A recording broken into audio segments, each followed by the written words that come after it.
జగన్మోహన్ రెడ్డి 5 సంవత్సరాలు కక్ష సాధింపు చేస్తే ఈ ప్రభుత్వం ఏర్పాటైన కొన్ని రోజుల్లోనే ప్రతిపక్ష హోదా లేని ఒక నాయకుడు అసెంబ్లీకి వస్తే కూడా గౌరవప్రదంగా ఆయన వెహికల్ను కూడా సాధారణంగా ఆహ్వానించి మా ఎమ్మెల్యేల కంటే ముందు ఆయన్ను పిలిచి అక్కడ ప్రమాణ స్వీకారం చేయించిన ఘనత ఎవరికైనా దక్కుతుందంటే తెలుగుదేశం పార్టీ ఈ ప్రభుత్వాన్ని అని సగర్వంగా చెప్తున్నాం.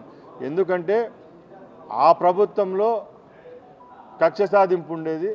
ఇప్పుడు మేము ఒకటే చెప్తున్నాం, గాంధేయ మార్గంలో శాంతియుతంగానే 5 సంవత్సరాలు ప్రభుత్వం పనిచేస్తుంది. ఏదో ఒకటి మీడియాలో ఆయన కావాలి కాబట్టి లెటర్ రాసినాడండి. ఇప్పుడు ఆంధ్రాలో కూడా లేడు ఆయన, మీకు తెలుసో తెలియదో బెంగళూరుకి వెళ్ళిపోయినాడు. ఎందుకంటే ముఖ్యమంత్రిగా ఉన్నప్పుడు కాదు, గత 9 సంవత్సరాల నుంచి ఏ రోజు జగన్మోహన్ రెడ్డి అనేవాడు కర్ణాటకకు పోలేదు, బెంగళూరుకు పోలేదు. రెస్ట్ తీసుకునే టైం ఉంది ఆయనకు. రాబోయే కాలం అంతా పూర్తి రెస్ట్లోనే ఉంటాడు.